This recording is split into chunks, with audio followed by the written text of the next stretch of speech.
Welcome to another Talent Guard webinar. If the voice is too loud or too low, please let me know by chatting me. Sometimes I have to adjust it because the microphone is very sensitive.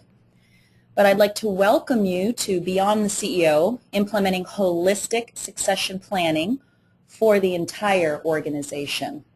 Now, this is being recorded, so we, as you know, if you've been here before, and I see we have lots of return visitors, we will send out an email after this has been recorded and uploaded to the website so that you can go download both the presentation and the audio.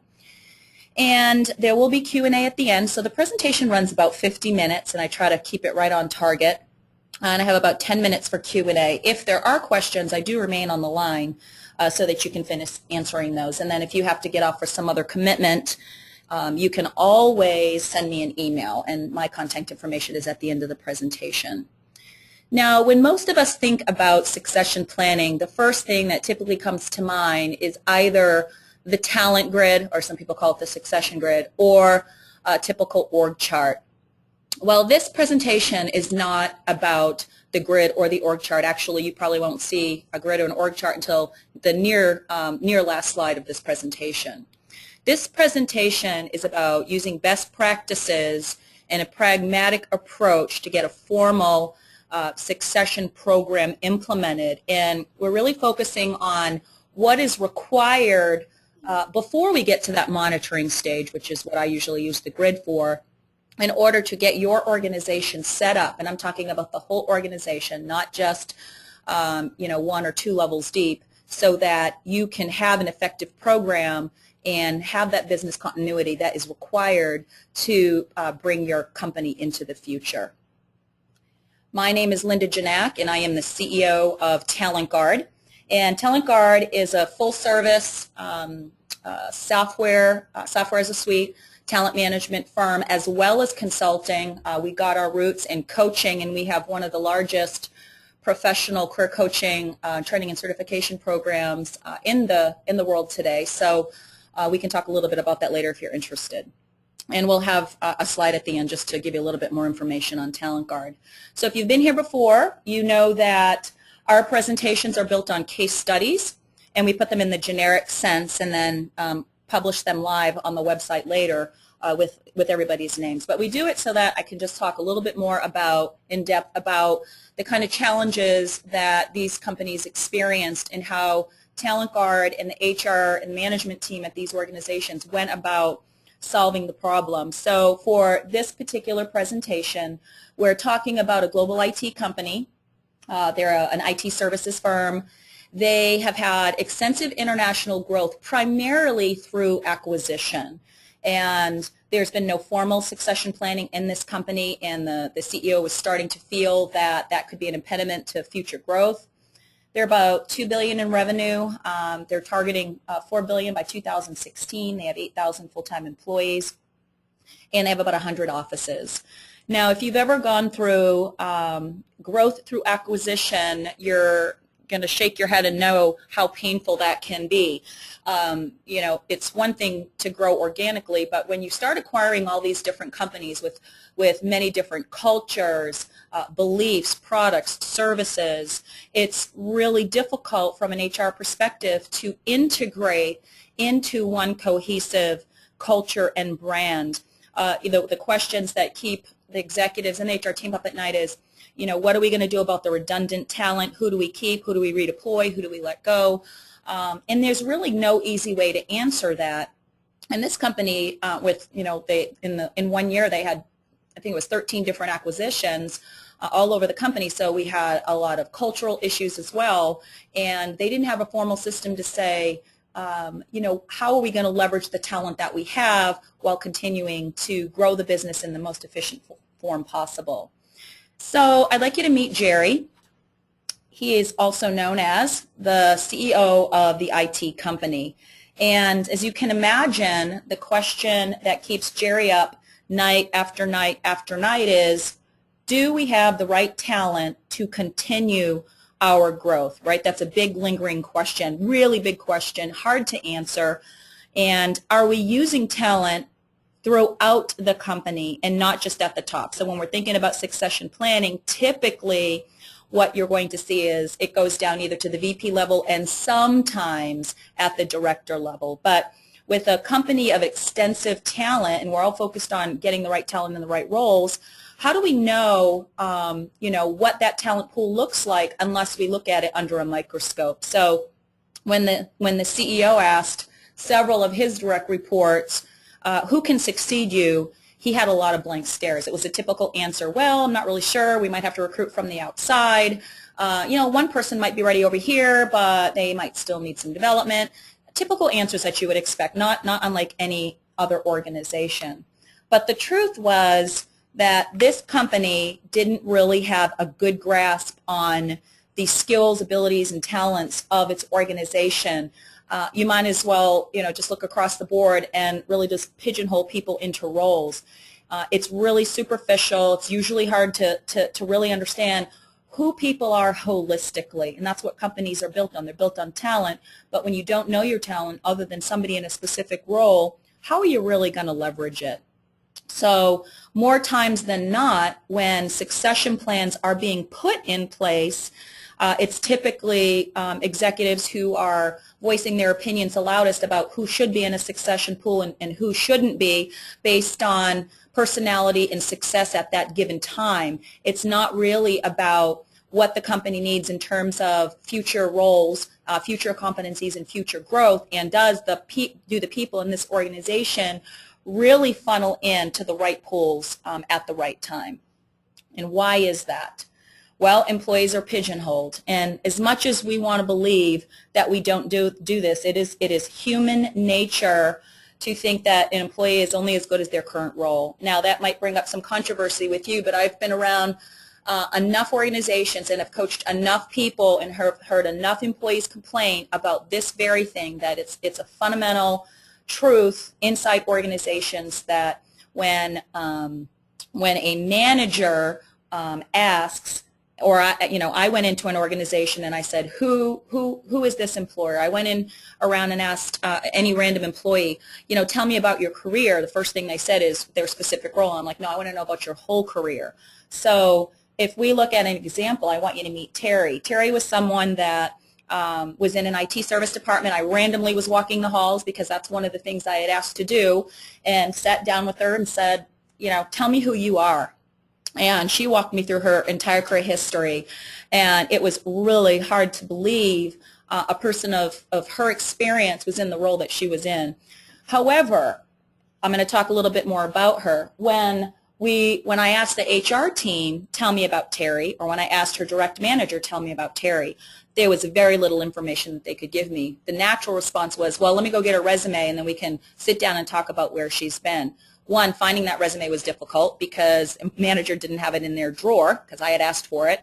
And then when I went to the HR department, I either had to go pull it up from some archive, or it was in some database where they weren't really sure how to go get that information. So her current role is IT service analyst. She had been at the company for about 4 years, but it's really what they don't know about Terry that really told me a lot about who the organization is. And if you look at her roles, and these are roles. Now, Terry was also, just a part of the economic downturn where she had been with a couple of different companies. They had downsizing, and at this point, she had been a great performer. She had been, very energetic, good in her role, great company gal, but she couldn't find a job. Many people like this. We see it every day still, even in this time when we're told we're starting to turn around as an economic lever. But her former roles were quite impressive, right? She had been a VP of Global Business Development, so she has lots of global experience. She was part of Latin America. She ran an Americas division. She had been in sales, marketing, project manager, and she's kind of in this IT project management role now. I just been told, one second, I'm told that slides aren't moving, so let me pause here for a second.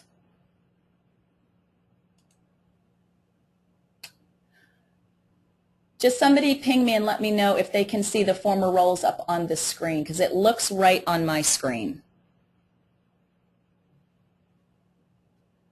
Let me see. Still not working. Oh, it just moved. I don't understand why that wasn't moving. I just turned it off and turned it back on. So I think we're a go. I apologize for that. Does somebody want me to just click back so you can see the slides, or do you want to get them with the download? Just let me know, because I'm happy to do either or. Download is fine. Okay, great. I just want to make sure that everybody's all set. So I'm on the slide now with the former roles. She's had many roles, as I just indicated, yet she's in this IT service analyst role within the organization.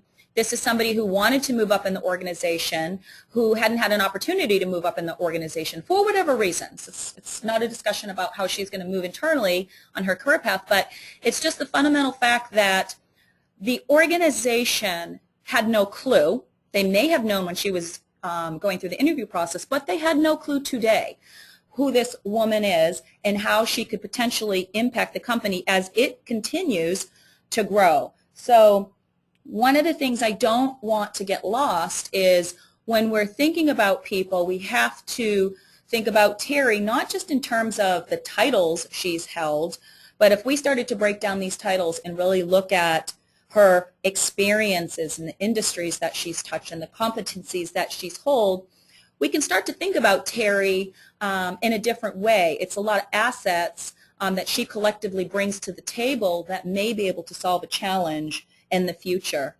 Now, this is just an example of one employee. I talked to probably in that whole day about 20 different employees. So when you think about the lost opportunity cost of not knowing your talent, it could be huge. I mean, if we just looked at the cost of recruiting as an example, because we're not able to effectively recruit internally, I mean, you're talking about hundreds of thousands, even in the millions if you're on a rapid hiring tree. So think about this when you are thinking about your talent. Who do you really know? Do your managers really know their talent? And if not, which is the premise of this presentation, that's what we need to do first and foremost. Because with this comprehensive talent profile, meaning if we knew everything about Terry and we had it, you know, in some database or some spreadsheet or whatever, what might her chances be of helping that company gain traction? Well, the answer is nada. There's nothing that they're going to do. Why? Because we as human beings have short-term memory. We might remember that for a moment and then we're going to forget it later. The only way that it's possible to be able to leverage Terry's talents is if we have a formal succession development strategy, because it's really hard to find talent within your organization without having all of those talent profiles. It's like finding a needle in a haystack. So when Jerry wants to know, is there anyone in his company qualified and ready to move into, for example, a VP of marketing role, the HR and executive teams must be prepared to answer. And today, companies are struggling to identify and develop true talent. So one major contributing factor to that is that, I said it a little earlier, we have to move beyond the traditional employees are in this role approach. You know, what if you can start to think about your need for certain competencies or capabilities or interests instead of a specific person in an isolated role? That starts to broaden your horizon. It actually broadens and allows you to go deeper to start thinking about, well, if we're really looking for a particular skill and asset, then I'm going to go beyond looking at those people in those existing roles at a lower level in the organization today. What I'm going to do is start looking across my entire company, all my employees, the employees that I, as a leader, never touch because they're too far deep in the organization. But I'm going to be able to start to think about the competencies that I need, and a whole lot of different types of employees will be able to surface up to the top, people that I may have never seen before ever in my organization. but how do we get there? What steps do we need to take so that we can evolve our organization to be future-oriented so that we have the right succession plan when we need to enact it? And what I'd like to do is introduce Sarah. Sarah is Miss HR. That's what we call her. She's been at the organization for about 5 years. And we're going to talk about Sarah's best practices for implementing, and I like to say succession development, but I know succession planning is a term more widely used. But I say succession development because almost never will you find somebody who's ready right now for a role. So we really like to emphasize in our communication that it's all about development, and you're always developing, and that development plan is always going to change. So Sarah focused on 4 fundamental questions in order to get her succession development strategy off the ground. And the first question is, what roles are critical to her company's continued growth? How can the organization gain a holistic perspective? And when I use that term holistic, I'm really talking about all the employees' collective career history on each employee's talents. How can we identify and assess the right successors for those critical roles?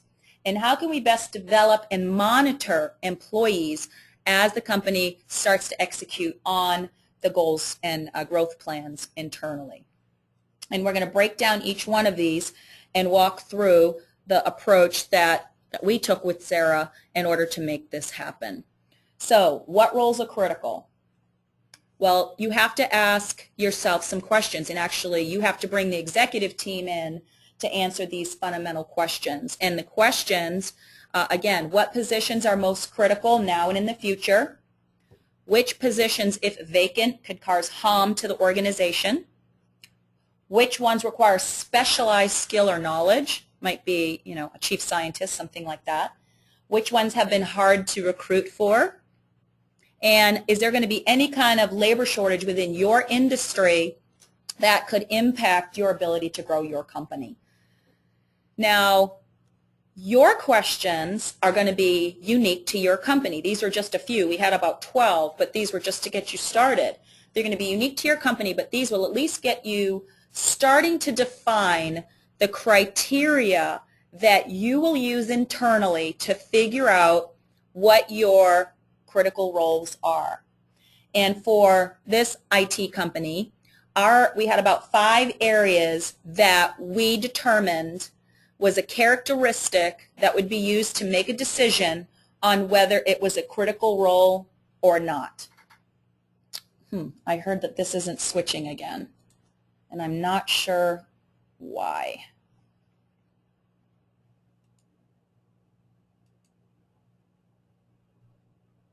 Let me look. Usually we don't have so many issues with the slide presentation. Okay, see if that works. I'm on a new computer. I'm not sure if that has anything to do with it, but I'm just going to keep flowing. Just keep letting me know. Not sure, again, why that's happening, but thank you for letting me know. Okay, so back on track. So the defined criteria for key position selection. What we're thinking about here, those 5 that we included are scope of authority, a primary detriment to the organization, effect on value creation, what are the consequences of somebody making a mistake in a particular role, and what is the consequence of the wrong person. And for this particular organization, we also wanted to break it down by what we would call A positions. Those are the positions most strategic to the organization. The B positions, those that are most critical to support the organizational operations as we move forward. And then the C positions are those that are necessary but not quite there in terms of the economic impact or the resilience to keep somebody on staff. So your matrix, again, might have different criteria and you might have different position types, but the reason why you want to have something like this is because when you are going through the discussions with your executive teams and you're going through all your different positions, you have to have some kind of criteria to use against each position. So does this position, VP of marketing, fit all of these 5 criterias, and is it an A, B, or C position? If the answer is no, it's not a critical role. And if you don't give people basically a decision map to make decisions on, you're going to be all over the place. So this is a tool that has been used over and over again to help you define those critical roles. Now, what happens when your key positions are identified? Well, once you start to identify the key positions, then you really have to think about your company's strategic direction. So we have the criteria. Now we're at that. How do I get the right positions in those A, B, and C slots? Well, as you know, as you continue to evolve a company, whatever your strategic choice is, in the case of the IT company, it was service excellence. So if their strategic position is service excellence, different types of roles are going to be more important than if we had product excellence or operational excellence or price competition. So it's extremely important that your critical roles reflect your yearly, 3-year, 5-year plan moving forward. So you've got to take that into consideration. That's why this has to be a process that is managed at the top, because the strategic direction plays so heavily into your succession plan. Now, through this IT company, we assessed hundreds of roles, and we ended up with about 22. And what you will see here is some of them were executive roles, some of them were not. And this is why when you're looking at your critical roles, and I know a lot of people, like I said, want to just go the VP and the director, but you're going to have people who are in critical roles that fit the criteria that we've mentioned that may never get surfaced up if you don't look at a much broader cross-section.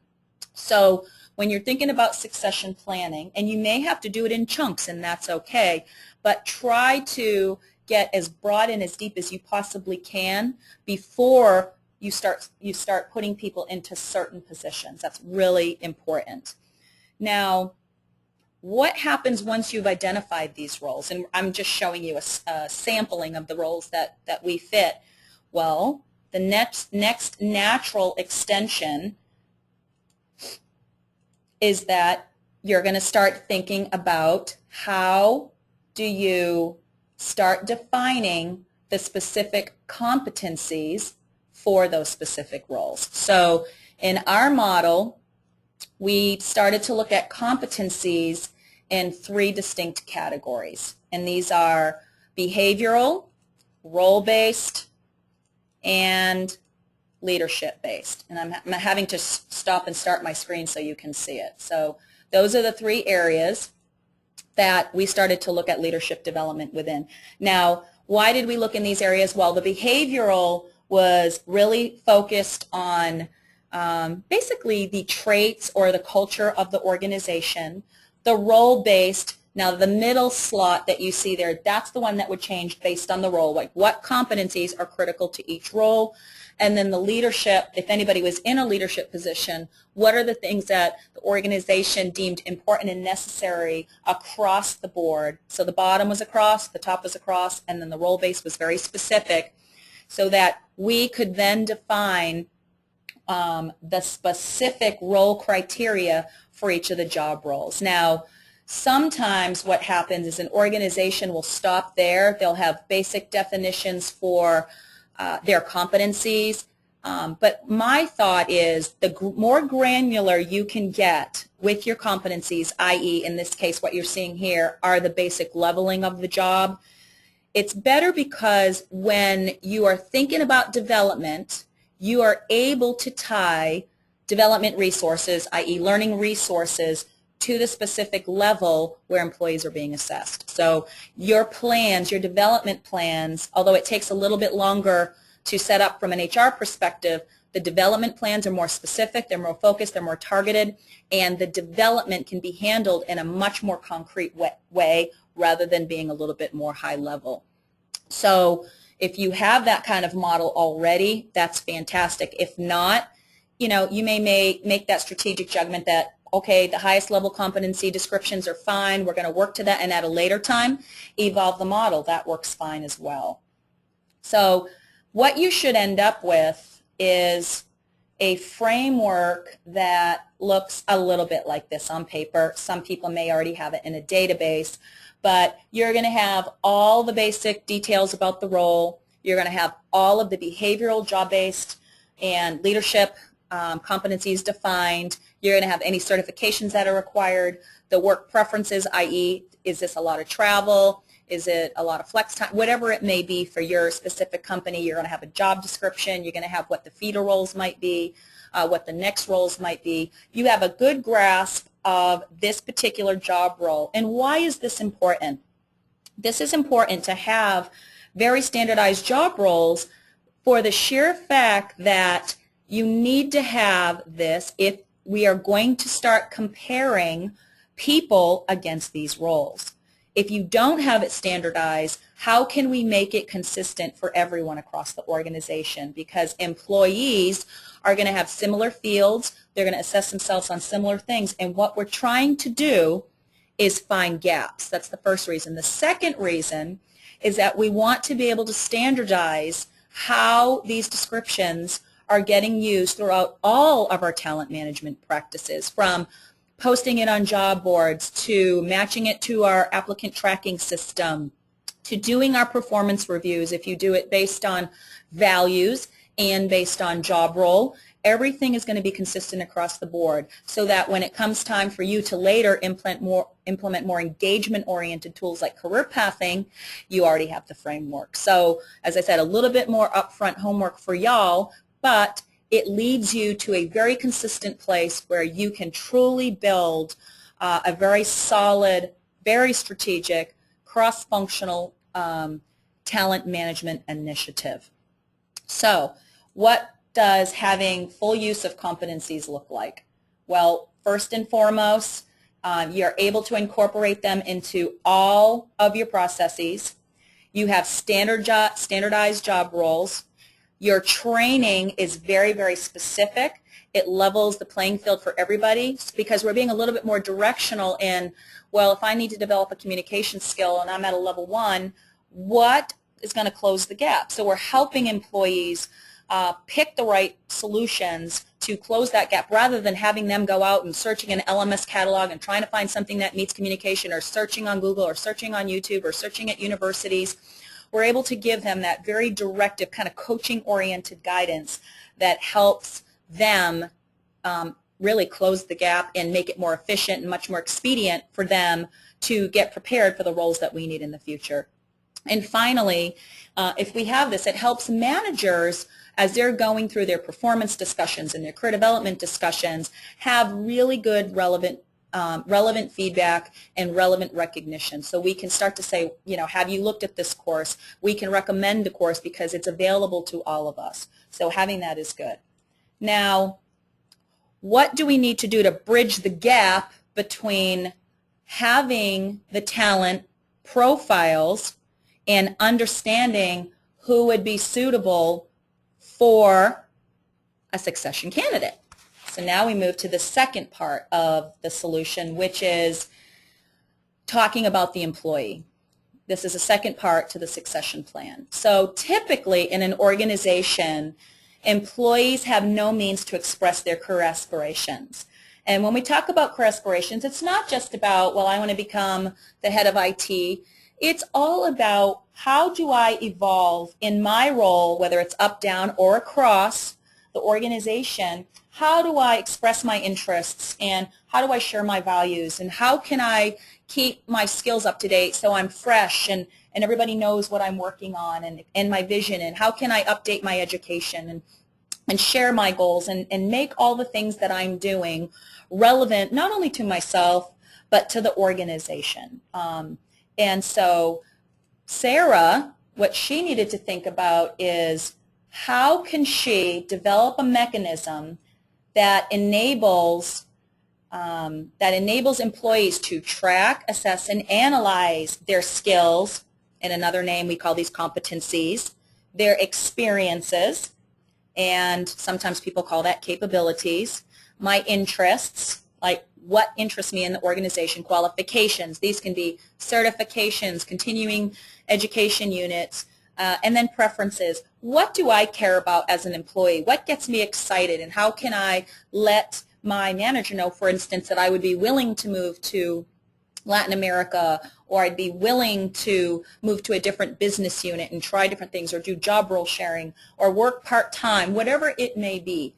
How can I do that so that that information becomes relevant and important to the organization?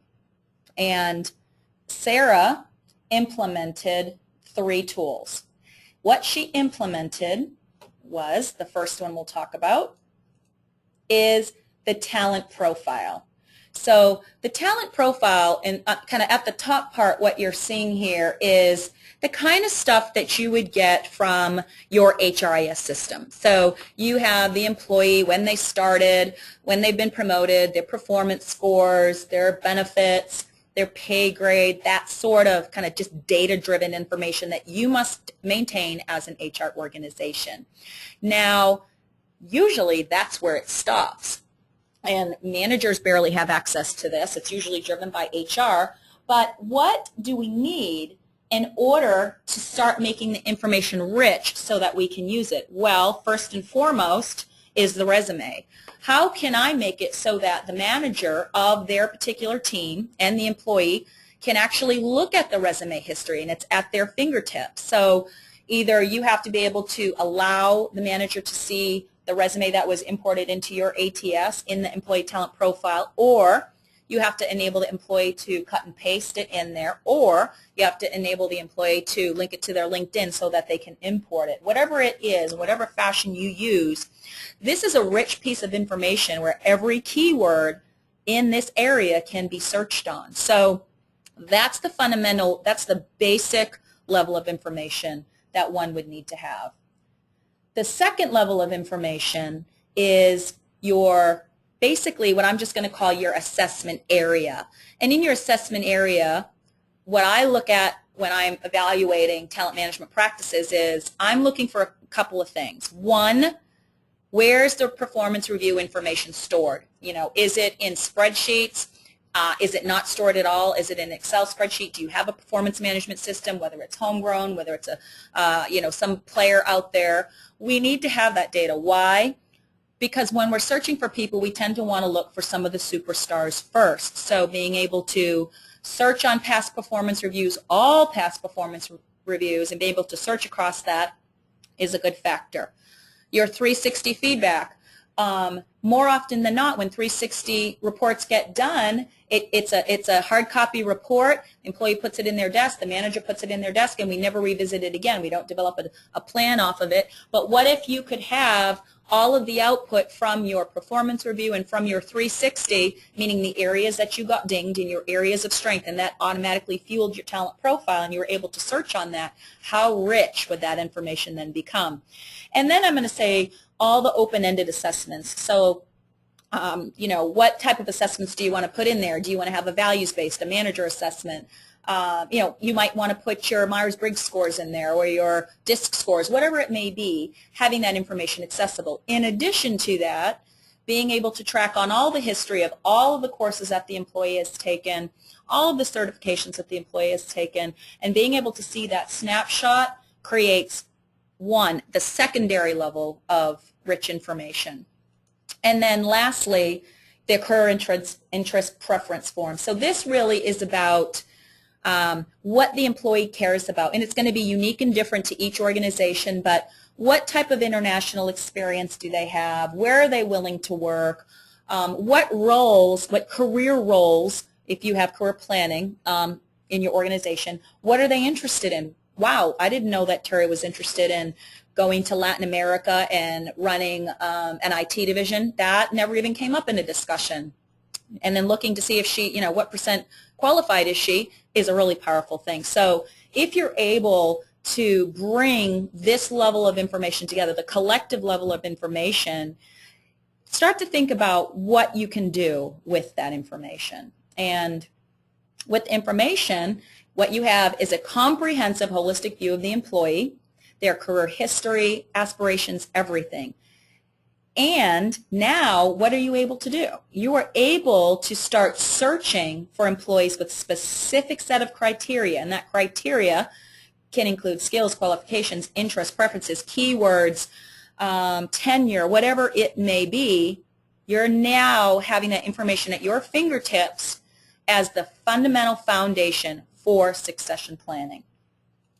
So how do you now identify the right successors for critical roles? So now that I have the roles defined, now that I have the employee information, I am only now achieving a level of information across the entire company that enables me to begin succession planning. And you'd be surprised to learn how many organizations do not have that level of information. So now when Jerry asks, who is qualified for the VP role, and the VP role needs to look like this. It has to have these specific skills, these competencies, this many years in business, this performance score. I want somebody who has had global experience, who speaks Spanish, whatever. It can be endless. The team now has answers. Why does the team have answers? Because you as an HR department or your leadership team or your succession team, whatever team or committees you form, are able to input that criteria based on your critical job role, based on what the CEO is asking for, and start to really get granular in your searches for who in your organization might fit this particular role. And all that information is able to be fed into some type of tool that will enable you to find that. So what starts to happen, and this can only happen if you're using a database. It's really hard to do manually, and it's really hard to do with an Excel spreadsheet. So, with automation today, there are ways to get to this. And whatever automation you use, whether it's internal or some other third-party tool, being able to surface up a percent match to your criteria is, I think, a benefit that no organization should be without. To be able to look at it and say, based on all that criteria, I have 20 some odd employees, some are 83% fit and some are 67%, and where are they, what skills are they missing, and to be able to drill down into each one of these profiles, to look at them, and then start to think about, well, if we start to think about who's ready now meaning in the next 6 months or 12 months or 18 months or whatever your horizons are, we actually start to get a more granular view of the progression and the development of our talent. So in this case, we executed a query against the VP of Marketing role. We probably put about 18 different criteria in there, and we got this list. So, and then you can keep adding more if you wanted to get the list more narrow, but this is really where we started.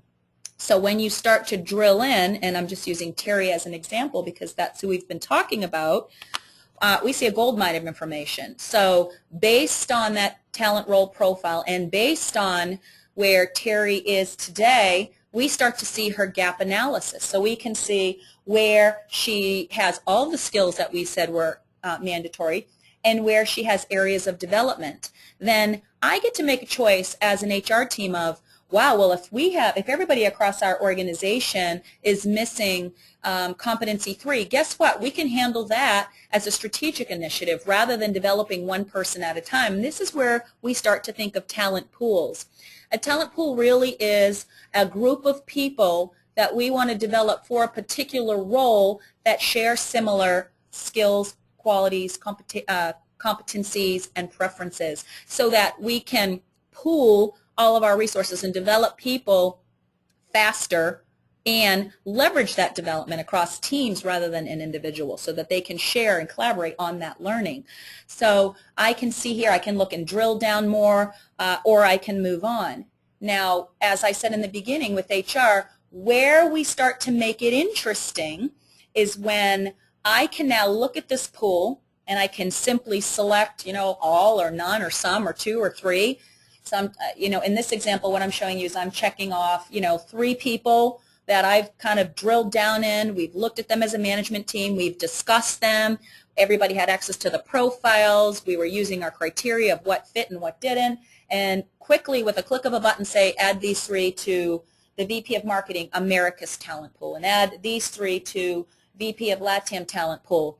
Then what you're able to do is assign succession managers to oversee each of those pools. And it's their job, in part, you can bring coaches into this, but it's their job in part to make sure those employees know that they're in the pool, know that they have a formal development plan, so that the employee can adopt that specific development plan, and the development plans are automatically generated, and we'll show you this later, and get put into the individual's specific development plan, and it can be monitored so that we know that those employees are doing what they need to do in order to be on track. And why do we know that they're interested? Because we've matched their criteria. We've matched everything that they said they're interested in. So we really bridge the gap with that information.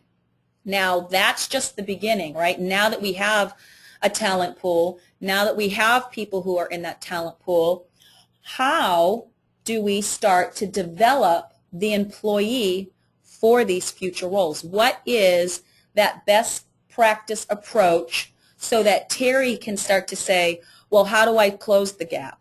How am I going to, put myself forward and, look at my plan? What do I develop all things at once? Am I on a plan? This is where you really start to drill down with the manager, and I'm just showing you a spreadsheet that we use to show you what it might look like internally. But for example, if we knew that the role called for an intermediate level of analytical thinking and the employee was assessed at basic, and that assessment came from the employee, her manager, her peers, we know that, and we know it's a gap. I'm just showing it in red to keep it simple. Here were the 3 things that got served up, or that will get served up in Terry's development plan. And then everything that gets served up in Terry's development plan can now be collaborated on with her manager, with the succession pool manager, with an external coach, and you have total control over how fast or how slow you want to develop that pool.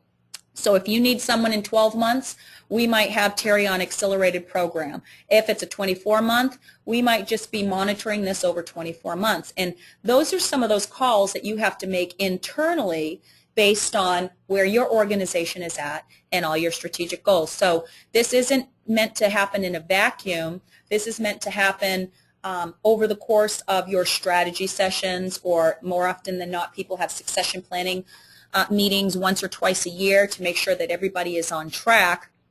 And this is where we start to move into that, that development plan / monitoring. So your development plans for succession should be future-oriented. They must contain specific learning resources because employees fundamentally get lost on how to develop themselves. I always say focus on 1 or 2 areas every couple of months. They have to be attainable and reasonable because they also have a job to perform. So we need to make sure that what we're doing isn't pushing them too far outside of their comfort zone.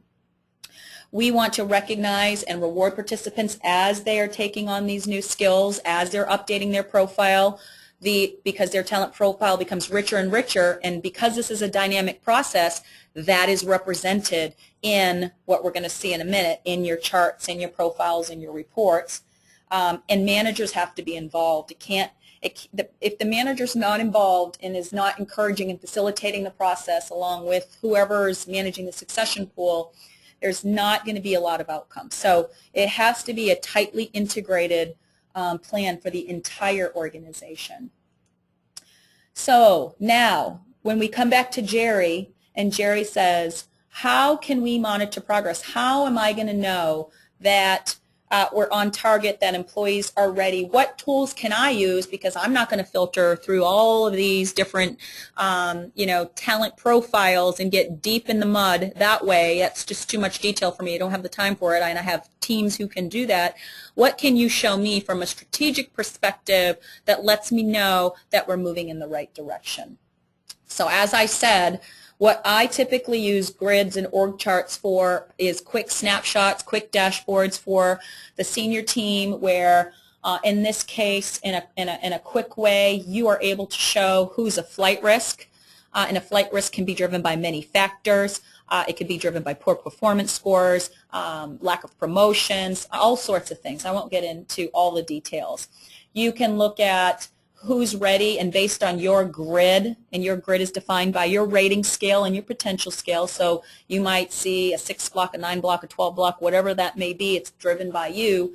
And then what do each of those different blocks mean? But really the grid, I believe, is great for showing who's ready, who's in the box, and how are we getting everybody up to the corner based on their role, who doesn't have a successor in the organization, and who is a successor or multiple successor in the organization, and then being able to, at a click of a button, drill down into the baseball card so that you know all of the details about that employee, and then you can click on her name and get into every single thing that you need to. As well as the initials on the box, or now we have faces on the box about where they specifically fit. That is one aspect that helps managers and leaders monitor where they are and keep them on track. The second way, and I'm not going to get into all of the different analytical reports, is the CEO is going to come over and say, tell me who's a tenure risk in the organization. I want to know high and medium, and I want to know that because I want to be able to talk to my managers about what they're doing to minimize that flight risk. Who's ready now across the entire organization? Print me a report of all people who are ready and for what roles. Who is a multiple successor? So you might have Terry, who's a successor for 7 different managers. Well, is that a strategy you want to keep? I typically like to, when I'm evaluating a company for any critical role, have 2 or 3 successors per role, and that's hard to get at if you're only looking at your VPs and directors. You do have to go layers deep. And then what might some succession solutions be? So when we get into that predictive side, what things can I do in my organization that I haven't even thought of that could be considered for succession planning? So being able to do that and serve that up is a critical component of monitoring your ongoing plan to identify and develop your succession pools. And that concludes the main case study of this particular scenario. And as I said, we'll do some Q&A, but just a few thoughts before we get there. As I said, Talent Guard is a full service and a software company. We have 360, career path, succession, employee development, which really is coaching and feedback. Everything is social. We have LearnTrack Applicant, and we just announced a partnership with a leading compensation provider, so we're really excited about that. Our next webinar is retaining millennials, cultivating the next generation through career pathing. So I hope that you sign up for that in March. And some resources. Now you'll be able to click on these when you download the presentation, but if you're going through succession, we have lots of white papers and webinars and all kinds of resources and tools that you can use as you unfold and continue to unfold your succession strategy. And then you can connect with us. We are very social, so we love to hear from you. And if you want to learn more about our succession tool or consulting for that matter, you can request a demo or just give us a call. So with that, what I'd like to do is open the floor for questions, either about this presentation or about what's going on in your organization. And if you can send those questions via, I think it's the chat box or the question box, I will start to answer those right now. And of course, I'm always open to your feedback. So if you have feedback on this, if you like the format, if you're looking for a specific topic that you'd like us to cover, since many of you have been here before, I am always happy to do that. So I can see some questions coming in, and I am going to just come over here and let's see, open. Okay, one of them, where do I download the presentation, from Lori. Lori, what we will do is now that this is done, it's going to be uploaded to our website under our Research and Insights Learning Center, and it will be under the category Succession Planning. But we will let you know via email, because we usually send an email out saying the webinar is ready for download. So that way you don't have to keep checking back. You'll know right when it's there.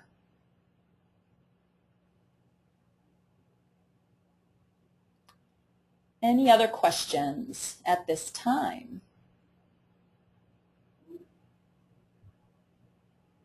Oh, I see something there. Oh, yeah, that's just the, okay.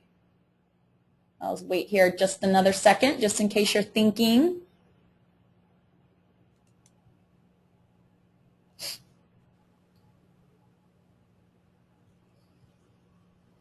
Well, wonderful. I really appreciate your attention. I hope that you found this information useful. I love giving these presentations, but I really try to make sure that we're focused on the topics that are of interest to you. If you have any feedback for me, please let me know. Otherwise, I think that we can call this a wrap.